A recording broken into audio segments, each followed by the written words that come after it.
Peter David has passed, and we're honoring the legacy of a writer who redefined what superhero comics could be. Then, how much would you gamble for an Action Comics #1? One California casino wants to find out.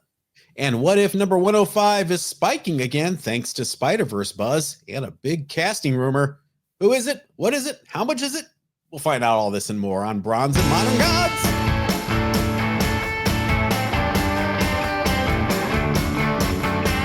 Richard, how are you? I am doing great, John. How are you? I'm glad to be back in my office and back to our normal routine and our normal episodes and all sorts of normality. But before, love normality. Right? I think it's the OCD autism spectrum stuff that we have a touch of. Sad news, though, in the comic book world since we were away, and that is the passing, of course, of writer Peter David. One of the most prolific and respected comic book writers of the modern era.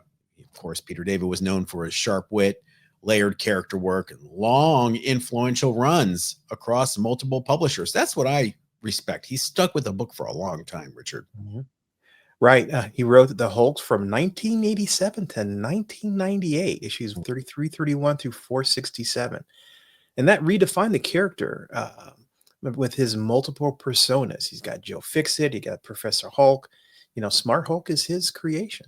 And he also had two great runs on X Factor. He co-created Miguel O'Hara, Spider-Man 2099, across the Spider-Verse character now. Who would have thought? He revamped Aquaman in the 90s, making him long-haired, and gave him that harpoon hook hand. Okay, no one's perfect. You'll give him that one. And, you know, you've got to love the fact that he wrote dozens of Star Trek novels. And, yeah. The extended Star Trek universe has a lot to thank for him. And he also worked in scripted TV. He did episodes of Babylon 5. He did some animation stuff.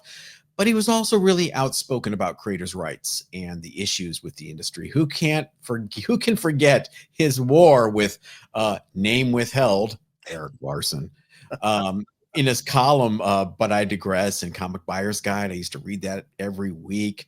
And he was great at blending humor, heart, and high concepts.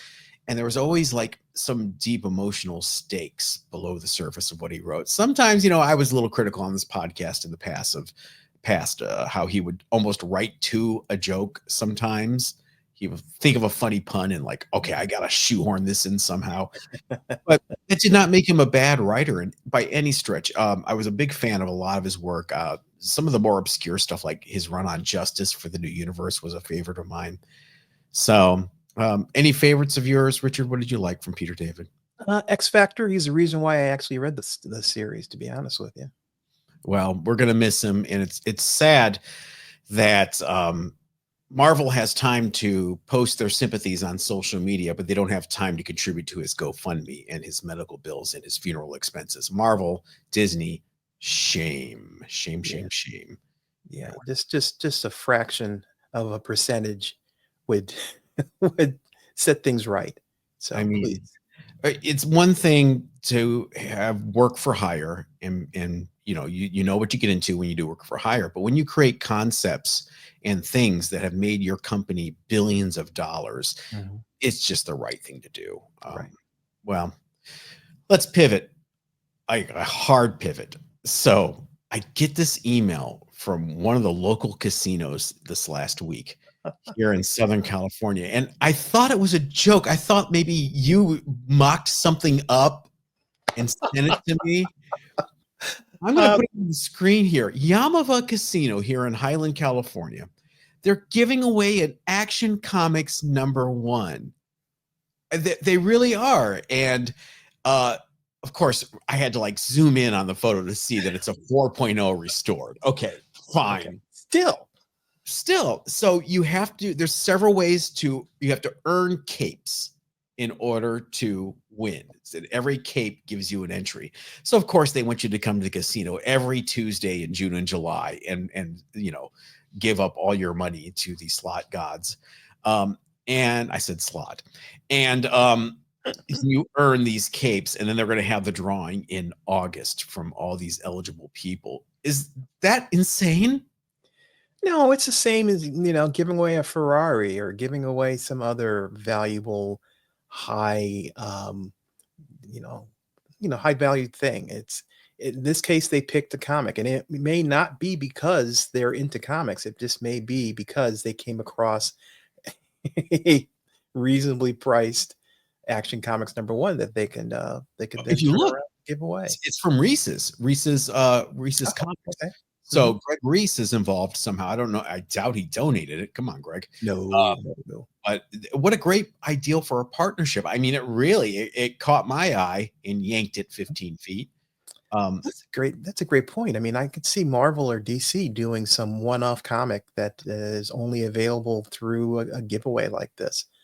Um, Collectors and people with OCD would jump at a chance at something like that. Now, there's a Wonder Woman slot machine that Raphael plays and wins at every time. Drives me nuts. Yes, He he always, does. he always wins. It kills me. Um, why don't we see more Marvel slots? Is Disney afraid to do that, to tie themselves in with gambling? Is that the issue?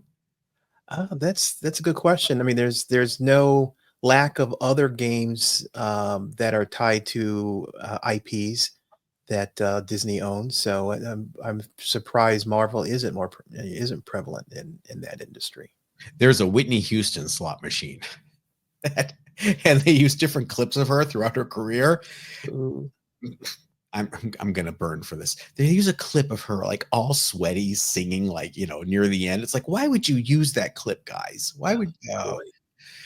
I know it's awful. But yeah, if you're in Southern California and you want to win an Action Comics #1, you, yeah, 1-800 Gambler, by the way, if you have a problem. Yeah. But you could go enter at Yaamava and see if you win. Yeah, Uh, it'd be interesting. I hope somebody who's into comics actually wins it, as opposed to just some rando who happened to gamble the right number of times. can you imagine someone wins it? I don't know what this is worth. I'll put it up on eBay. Oh, God. Hey, it's our hot book of the week. Richard, what is it? Oh, we've seen this book quite some time. It's What If number 105, Marvel back in 1998. The first She's full back. appearance. Pardon? She's back. She's back. Yes, first full appearance of Peter Parker and Mary Jane's daughter, Mayday Parker, who takes up the mantle of Spider Girl in an alternate Marvel future. This character really struck a chord with readers. This would spin off into her own title, Spider Mhm. Girl, which people forget was the longest running female led Marvel title at the time. Wow. Over Wow. 100 issues.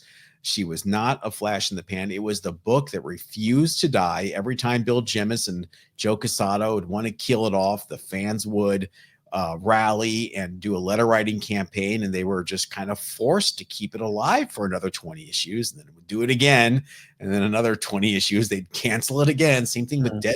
believe it or not, Deadpool at the same time was going through the same thing. Why is this hot now? Rumors are swirling that Stranger Things star Sadie Sink, that sounds like a made up name, uh, It does. may be cast as Mayday Parker in the upcoming Spider Man Brand New Day project. Wow. Like What do you Peter think? Parker. Yeah. Peter Parker, Sadie Sink, Lois Lane, Lana Lang. Mm. Richard, how much is this going for now? Raws are trending upward, selling it for as high as $125 for a high grade Last mine slab. in the live sale a month and a half ago. Yeah, we're seeing the renewed interest is drawing speculation up with the last 9.8 sale going for $410. I don't think we should let this go by without mentioning the great art team of Tom DeFalco, a writing and art team of Tom DeFalco and Ron Friends, who had a classic run on Spider-Man. This title, Spider, not What If, but Spider Girl, it blended classic Spider-Man storytelling with this next generation twist, and we've talked about on this podcast not 2 months ago how this kind of was a trailblazer when it came to Spider-Verse stuff, right? Right, right. And This- there's another comic I'm drawing a blank that uses the same that same cover or very similar cover, and it's confusing because it's not What If oh, so 105. Spider-Girl Zero, which Right, reprinted. Yeah, yeah, right. So we feature that too. yeah, be careful when you're looking for this book. Don't just look at the cover. Look at the actual issue number. You're looking for What If 105.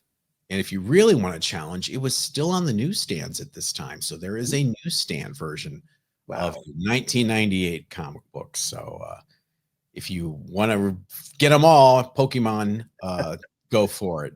What do you say we show off what we got in the last week or so during show and tell? What do you think? I've actually shown off most of the stuff that I've gotten. Really? You don't have anything for today? I have some stuff if you Oh, don't. nothing that I got. I got stuff that you got me. Oh, okay. Let's see what you got. Okay. Well, Oh, you go first. I'm feeling benevolent today. well, thank you. You and Forrest, always keep an eye out for me for Doom covers. So here is it's an interesting one. This is Spider-Man and the Fantastic Four. No, can you see the cover? I can. Okay, there we go. This is not for resale there in the corner. This was a giveaway for Office Max. If you see right there in the upper corner. Yeah, it was for teachers, right? Mhm. For the National Education Association. I see the NEA, yeah, and Yep, Teachers Teachers Town. Town. Did you read it? Is it exciting? The Spider-Man and Fantastic Four save the day for teachers. Do they stop Linda McMahon?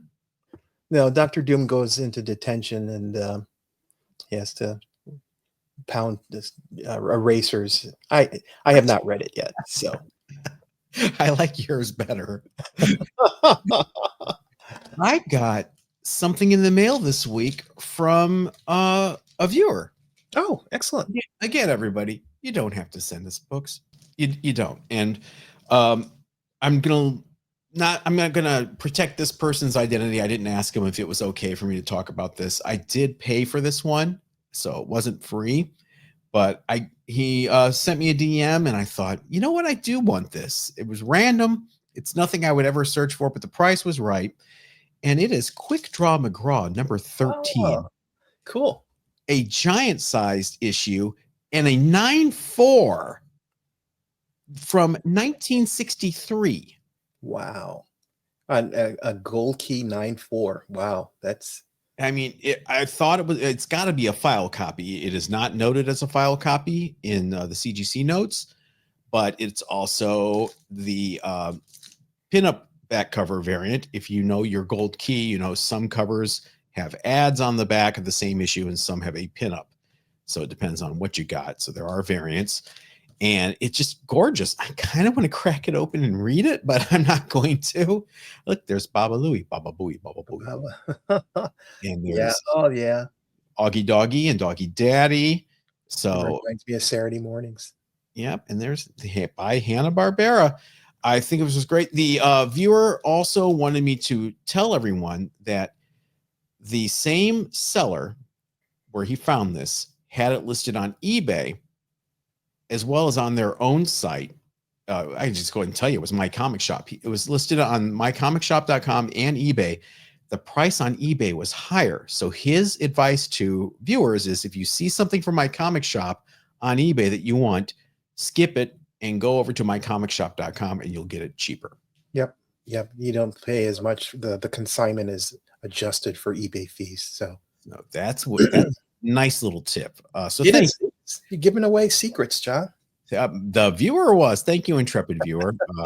If you want me to say your name, let me know and I'll give you a shout out later on. All right, what do you got? Next, I wasn't a huge fan of this limited series, but I love this cover.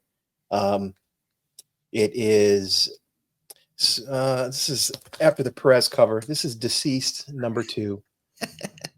You got Supergirl and a zombie Superman and all the different zombies. And this series is when basically um, Darkseid spread the anti-life formula as a virus, and he basically killed off a lot of the heroes. And it was, like I said, I wasn't a huge fan of this series, but I did like this particular cover. That's hilarious. A dead Superman is holding dead Supergirl. Like, why is he sad? Yeah, exactly. Oh, that nutty anti-life equation. Uh, Again, just a reminder, Richard and I don't plan these things in advance. So Nope. just happen to have two DC books in a row, which is crazy for us. Not only that, two DC Superman related books. I have the Superman and Madman Hullabaloo issue 1. Oh man. It is a crossover with DC and Dark Horse Comics and Superman and Madman by Mike Allred. So I am 100% in. I love the way Mike Allred draws Superman. That is, I was just thinking that it looks really good. He's drawing it in a faux Kirby style. When Kirby drew Jimmy Olsen, that's how he would draw Superman.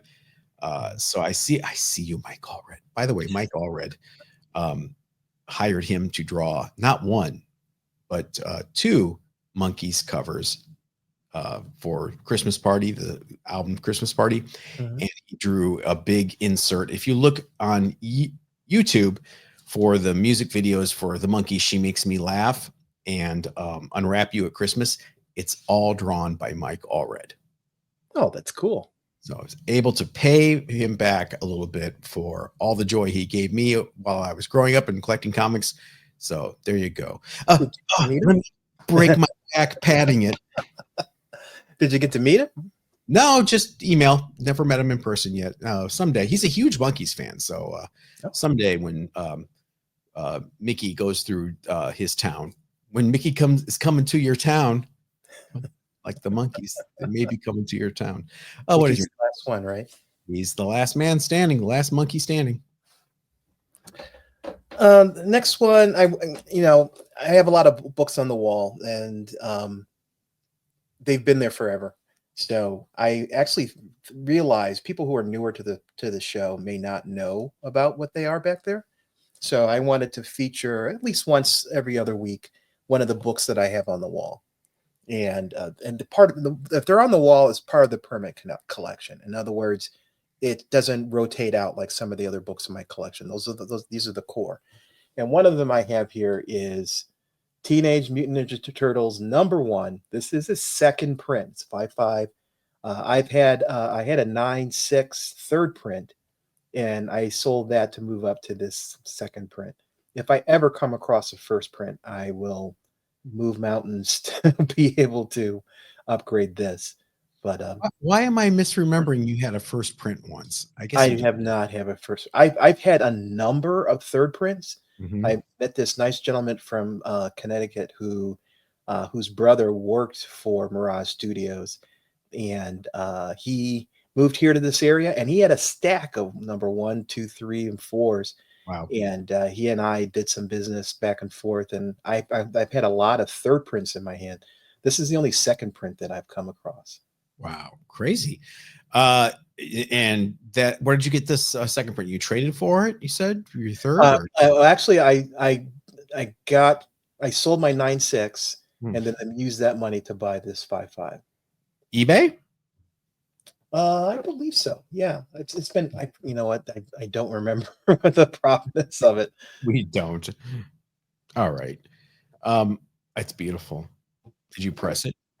No, and I'm looking at it in the case. There is some opportunities to, if you can see, all that.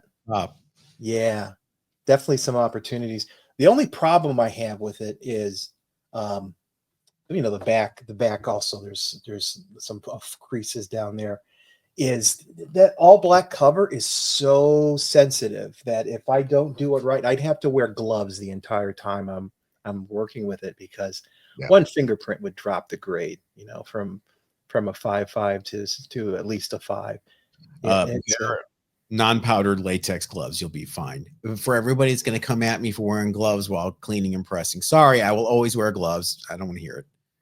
No, you're absolutely right. I have inadvertently left fingerprints in, especially these black covers, and there's nothing you can do. Once the fingerprint's there, you cannot get rid of it. Well, if you do clean and press that, call me first, because those Mirage Studios books have some sensitivities, some peculiarities I have experience with, and they're really easy to screw up because of the paper stock they used. Oh, okay. So don't do it without talking to me, please. Oh, trust me, you will be involved in the process. Oh no, it's Sergeant Fury and his Howling Commandos number 30. They're surrendering. Oh, what are they, French? I was in my head thinking the same thing. Sometimes you gotta do the obvious jokes. You can't you gotta do them. It's the incident in Italy. So are those Italian soldiers they're surrendering to? Is that who they like yeah.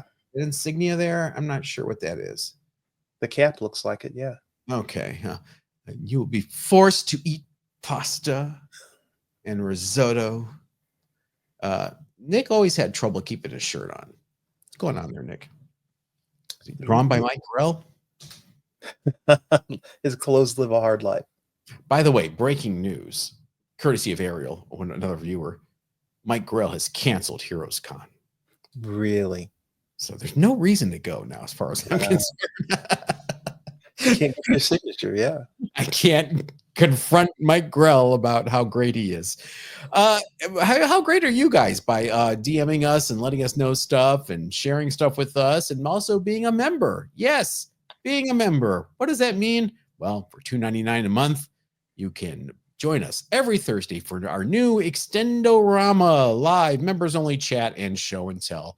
It is amazing the trouble we get into that we can't share with you here on the normal episode. And you also get shout outs like this in future videos. Look at those names. Yo! If you want to help us out and just keep us going, we really appreciate it. Just hit join here on YouTube next to the subscribe button. And if you're listening on a podcast, just go into the description and hit the link there while we go over to viewer mail. You've got mail. Richard, you start us off, please. My first piece of viewer mail is from Planet Lang on YouTube. And Planet says, as a 54-year-old straight guy, I can say I loved Amethyst. I don't remember Amethyst is a DC series that, no idea why. Pretty sure I have a complete run of every series. Did you know that Bendis brought her back a few years ago in Young Justice? And she even got a mini-series? I did not know that. Congrats on 7K. Thank you. I've been here for almost the whole time. Love the content. Well, thank you, Planet. Appreciate it. Amethyst. I remember Amethyst. As I was sorting my old collection, I came across an Amethyst #1 from the first series. I remember reading it. I don't remember consistently reading it though. Which it could be because just the sheer volume of books I was reading back then. But I thought it was a good series, so I'm glad you enjoyed it. And John, were you aware that Bendis brought her back a few years ago? Yeah. Oh, sorry. That does not sound promising. Well, did anything at Bendis's DC run connect? I mean, he tried. I'm being overly critical, but Amethyst was an interesting book in the 80s. I was always waiting for them to get a toy deal. I thought for sure. You're absolutely right. Yeah.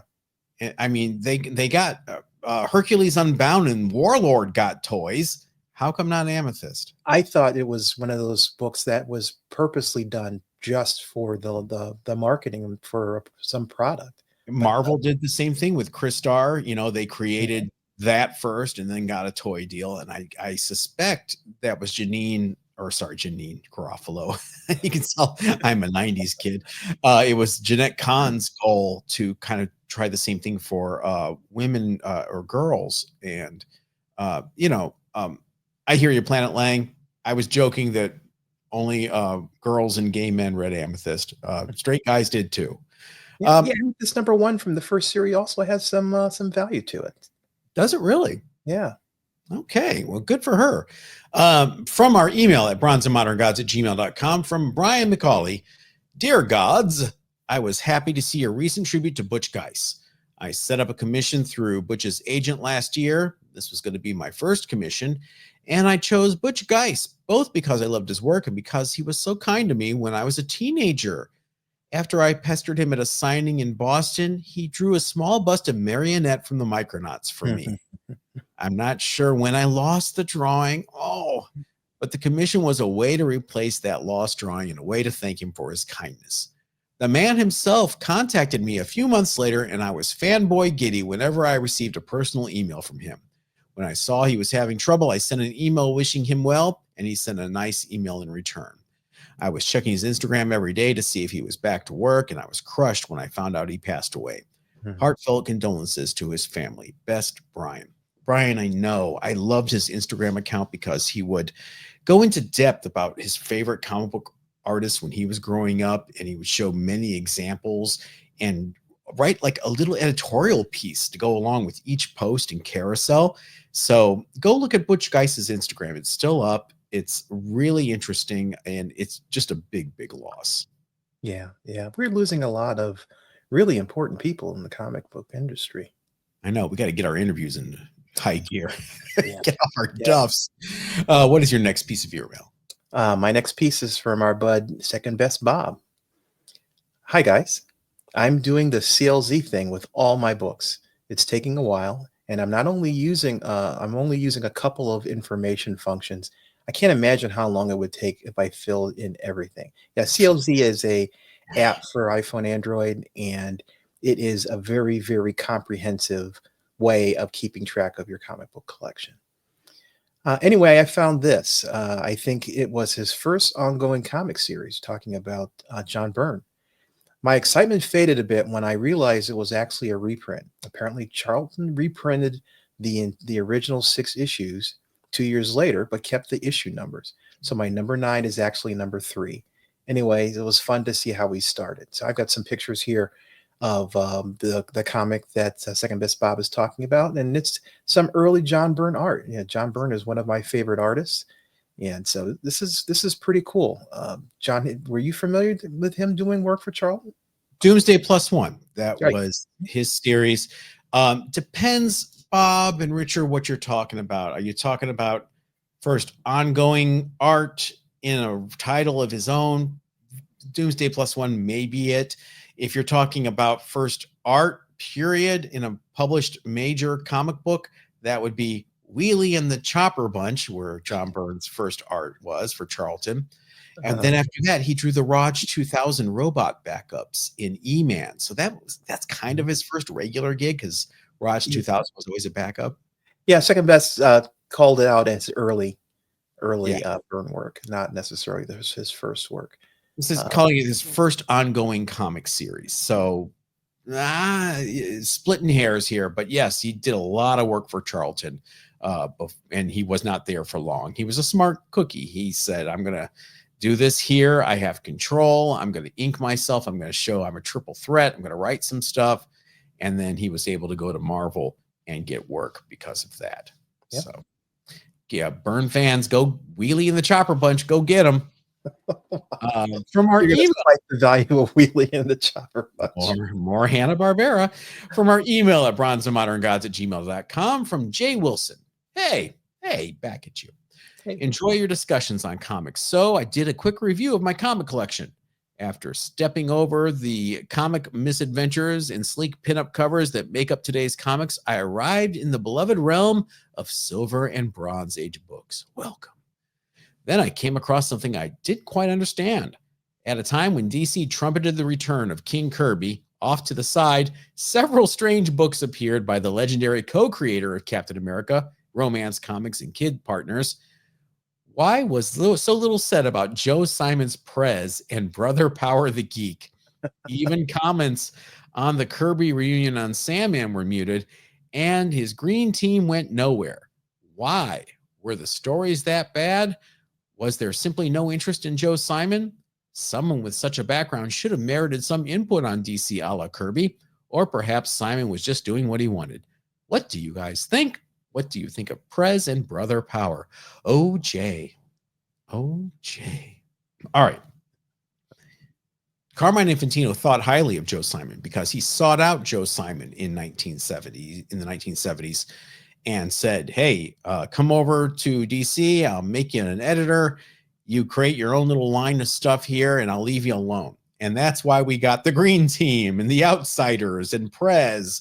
There's a simple reason, Jay, why people don't talk about these books in high regard. They're kind of crappy. I have to differ with you. I think Prez is a series that is interesting in the fact that, the president was not picked for his ability. There's a second series for Prez where they redo it with social media, and it's so telling, so prescient to what way our political system works today. It's all about notoriety and I was just going to say, a president that was not picked for his ability. Who could imagine? yeah, it's to me. I think it's kind of a political parody, or Well, you're talking about the Vertigo reboot. We're talking about the Joe Simon 1975 Prez series that ran 5 issues. Have you read it? I have not read the original one. No. It's bonkers. It's insane. And I kind of like it because of that. Yeah. First of all, another problem, Jay, with the Joe Simon books, with the exception of Sandman, they all tended to be drawn by Jerry Grandinetti, who has, let's call it, a unique style. It's very scratchy, almost Frank Robbins-ish with the cartooniness and rubber legs. Prez is just insane, Richard. There's one issue where there's a guy who can he's like a Pied Piper and he can control bugs. And so he has the White House infested with cockroaches and bugs to eat Prez in the cabinet and take over. That's just one issue. So you don't think it deserved more than the run that it got? I think at the time you're probably reading it going, wow, this is really out of step with the 1970s. This reads like a 1940s book. And you read it now and it's like really campy and kitschy, and I can appreciate it. Green Team is another thing. It's about a bunch of kids who are all millionaires and they decide to join together and give away their money to a different person each issue. Okay. Can you imagine? Wow. Hey, Elon, take a note. So, just interesting. The Joe Simon stuff is crazy, Jay. Do you like it, Jay Wilson? Is that what you're saying? Hey, no, I think he likes Joe Simon, and is surprised that he didn't get as much attention as Kirby. Yeah, I can see that. I think Jack was a little more in step with what kids wanted. Commandy, New Gods was not what kids wanted. New Gods is what we wanted, older collectors. But Commandy, I think, was really a success because it hit the zeitgeist. But yeah, the Joe Simon stuff is wacky. Champion Sports. It's about sports, Richard, in comics. Want to read about baseball or go play it? Do you want to dance? Do you want to dance about architecture? Oh, go on with your next viewer mail. My last piece of viewer mail is from our buddy, the Quasar Q. Whoop, whoop. And he sent an email. It's a great email. I'm kind of just taking the first paragraph for time's sake, but and he says, "Hi, John and Richard. A hot book of the week featuring Quasar, which is what we talked about last week. Of course, I have to comment. I have recently been reading the Thanos Imperative, as I just reached it as part of my Instagram pet project, the Quasar Q. I was surprised to find the Annihilators team is formed in large part with the inclusion of Nova and absent Cosmo in the pages of Thanos Imperative number 3, and first sees action in issue number 4, but is not formally named or considered to have its first appearance until the Thanos Imperative Devastation one-shot series. Let's be honest, these books should never be heavily speculated on, but there may be some value in these earlier issues if the 274 moons of Saturn align and we actually see this become an MCU project. And if we look at the first team up having some value in addition to the formal naming, a la the Defender's appearance in issues of Submariner prior to Marvel feature #1. Mhm. Yeah, you're right. This is one of those books that speculation is, yeah, it's very thin. I would never. This is more of, if you have a copy of it and you want to sell it. It's all about timing. You want to sell it when there's interest in it. So I think it's more that than investing in copies that you're going to want to resell. So yeah, this whole first appearance thing, it's it varies from occurrence, because sometimes it's called a cameo, sometimes it's called a first appearance, sometimes it's not. It's all of the vague winds that drive the comic book industry. So it is kind of what it is. And if you have it, read it. Honestly, it's great. The Thanos Imperative is great. Abnett and Lanning did a great job with all those cosmic books. My last piece of viewer mail comes from our email at bronzeandmoderngods@gmail.com from Michael Loya. Greetings, gents. Richard, hearing you struggle with pronouncing Cat Ironwood's name takes me back to my high school days. I'm sorry. It does not look anything like how it's pronounced. No. When I too would butcher it as well. The mid 80s were my prime comic collecting days, and I was an avid reader of the Comics Buyer's Guide. I had a mail subscription to it for most of the 1980s, and one of the columns in it was Fit to Print by Cat Ironwood. Kind of a stand soapbox for the CBG, if you will. Anyways, each new issue would feature an original masthead submitted by artists. After all these years, one of them stuck out. It was a rebus, and her name was represented by iron, I think it was an anvil, and a piece of wood.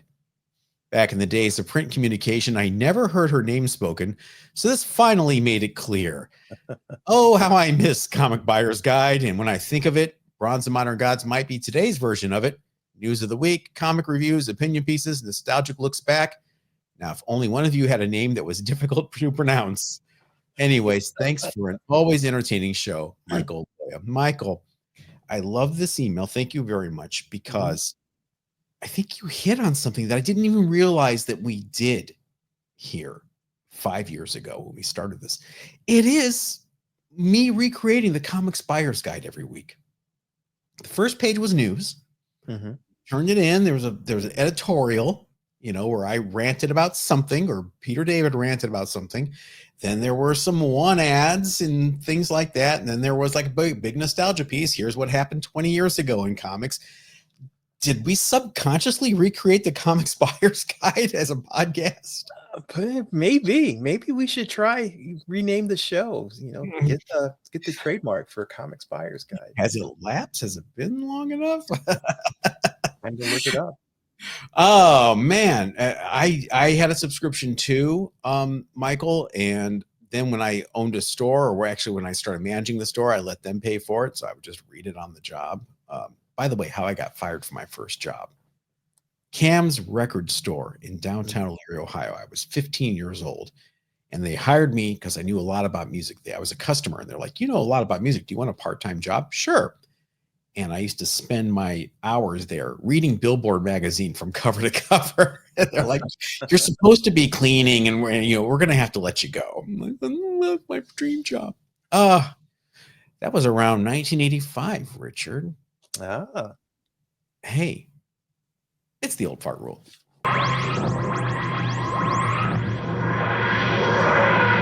All right, so we're lazy. It was actually a little earlier than 1985, but it worked. Richard, do you have your yang? My yang is exactly where it's supposed to be. Is it a yang 16? Not 16. No, sorry. Here is yang 16 from Charlton Comics, 1985. Yes, Charlton in 1985 made one last-ditch effort to survive by shifting some titles like Yang and hitting the direct market with those. Yang 16 was part of the push, but of course, it wasn't new. It was a reprint of Yang #2 from the 70s that just reflected how thin the company was stretched at this time. Not only was the the production awful, but they weren't even spending money on new material. Now, this is despite entering the direct market where their competitors like First and Eclipse, they're using slick paper, vibrant colors, bold design. Charlton just, they clung on to that low budget newsprint aesthetic. So they just felt instantly dated. The covers often reused earlier artwork like this one. The interiors were reprints. There was little editorial effort made to modernize that content or even to attract new readers. Yang was a holdover from the martial arts craze of the early 1970s. And by 1985, do you think that concept felt a little out of step out of modern trends in comics? Yeah, a little bit. A little bit. Yang 16, here it is. It's emblematic of Charlton's final gasp, trying to stay afloat with recycled content, no real plan, just as the comics were evolving and maturing rapidly. And here's this. No surprise that by early 1986, Charlton shut down its comics division entirely, bringing to a close one of the last truly low-budget independent mainstream publishers from the Golden and Silver Age eras. Tear. They shut down their comics. What else did they do besides comics? You know those lyric magazines like Song Hits and Oh yeah, yeah, that was a big Charlton thing. They did lots of those. They did lots of puzzle magazines, pre-Sudoku. Sorry. Sudoku. Yeah, those lyric books used to be one of my weaknesses. I'd always go out and buy the latest one. I wonder how they paid for the publishing. I guess they just paid ASCAP or BMI just a flat fee, and they got to use whatever they wanted. I'm sure it wasn't cheap. Oh, I'm talking about music. We should be talking about your Yang, Richard. Do you have any Yang? I don't have Yang, but I do have an underrated book of the week. Which is? This week is a strange one. It's Spider-Man Collectible Series #1 from 2006. It's a reprint of Amazing Fantasy 15, the first appearance of Spider-Man. It was a weekly Sunday newspaper insert from back in August of 2006, and it reprinted Amazing Fantasy 15 full color with newspaper stock. Flimsy material. This was a newspaper insert. It wasn't a dedicated comic, so getting it in a high grade is pretty difficult.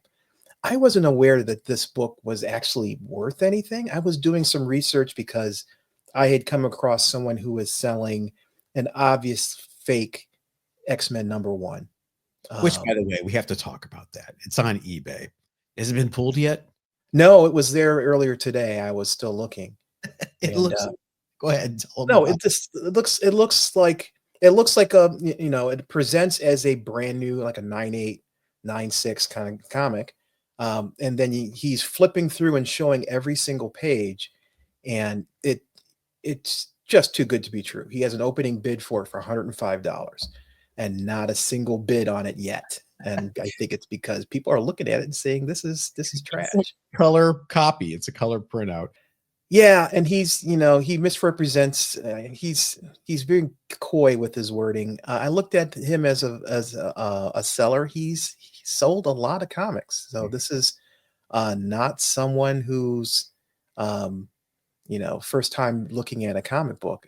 I'm hoping he got hacked, and someone is trying to take advantage of his history.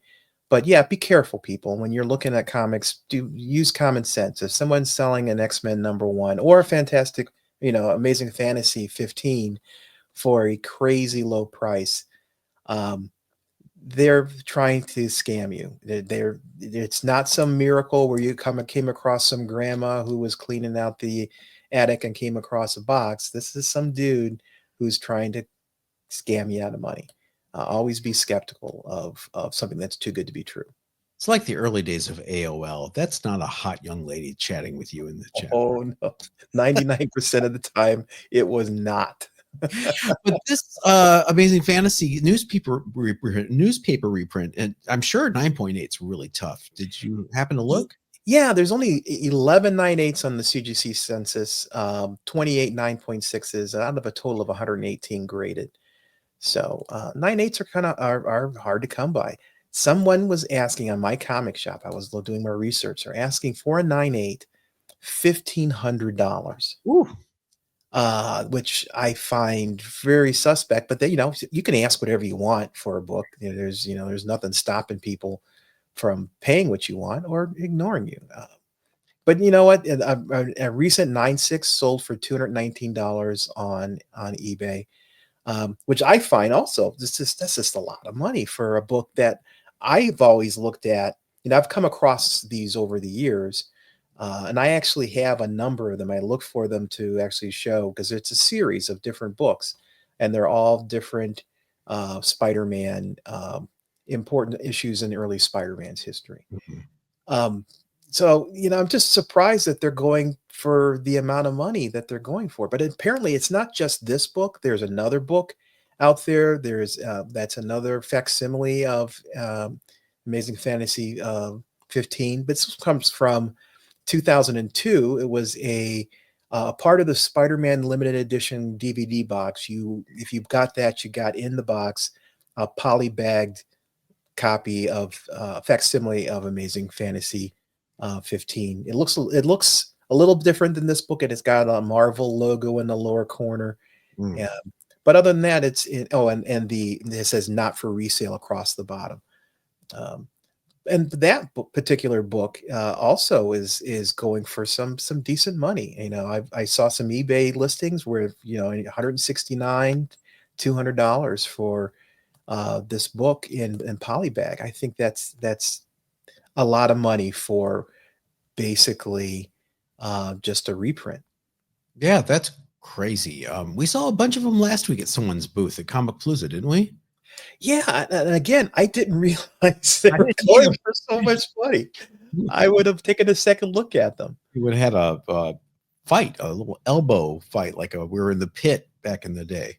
But you know what? And the facsimiles of AF-15 have always commanded some kind of premium. Yeah. The last one came out, I believe it was 2019 or 2020, for $3.99 on the cover price, and it's always held a value greater than cover price. It's something of there's a mystique about the book. First appearance of Spider-Man, which is a lot of people's favorite superhero. So having an opportunity to read the original book, it seems to appeal to a lot of people. But am I missing something? If there's some other reason why these reprints are spiking in value, please let us know. Please leave a comment if you know something about this that I don't. Yeah, I wonder if it was just in a few cities. That might also lead to the scarcity of it. And even that first Marvel Tales reprinting of AF-15 from the 80s, where Yeah, that one goes for a pretty penny. it does. It does. My underrated book is truly underrated because it is a part of a group of books from the early 1970s where Jim Steranko returned to Marvel to draw a bunch of covers. Some of them go for a lot of money, like Tex Dawson Gunslinger. He drew a cover for that. Supernatural Thrillers. He drew a cover for that. But this one just, Shanna the She-Devil. He drew a cover Mhm. there. This one never gets mentioned. It's Fantastic Four 130. The cover is by Steranko and Joe Fixit, and I wonder if that has a lot to do with it because it really doesn't look like Steranko, does it? It does not. I would not have called this as a Steranko cover. I mean, it really looks more like a John Buscema type cover, which I wonder if that's why, but it just doesn't get the love that the other Steranko 70s covers do. And it's got a tough black top third, which was going to be really tough in grade. A CGC 9.8 sold last year for $470, which sounds about right. I just thought maybe the Steranko effect would drive it up a little more, but it does not. Richard, you'll love this. Okay, so Stan's watching the underground comics, and he's Mhm. like, well, we're hip, we're part of that. Fantastic Four is the world's greatest comics magazine with an X. Is that really why that's spelled that way? Just for like 3 or 4 issues, and then like, okay, all right, we hear you guys, we'll stop. Oh, Stan, don't ever change. Oh yeah, this is the era of Fantastic Four's weak trade dress. and it was Yeah, never. well, but I'm so nostalgic for that logo though, because that's the logo I grew up with. Mhm. That's the logo that was on my Mead Trapper Keeper that I kept Oh, on my yeah. homework in. So I don't mind it. I always wondered why it was just the thing in the corner though, in the spotlight. It should be the whole Yeah. team. Well, yeah. This is I was trying to remember where I started. Probably Burns Fantastic Four was mhm. really where I really got interested in it. So that's a lot later. This is where a little later than this is when I started. I was confused, or not confused, but I didn't blink twice that Medusa was on the team instead of Sue. Mhm. Johnny Storm was wearing a red costume instead of a matching costume like everyone else, the blue and black. I just thought that's just how it is, and I soon found out I was wrong. Of course, I was also reading Marvel's Greatest Comics at the same time, which was the Fantastic Four Stan and Jack reprints. So Mhm. for some reason I liked those a lot more. I thought those were better stories. Hey, what do you think? What about all this? What's going on? Make sure you follow us on Facebook and Instagram at Bronze and Modern Gods. Send us an email at bronzeandmoderngods@gmail.com for viewer mail. And members, we will see you on Thursday. Yeah, everybody, stay safe.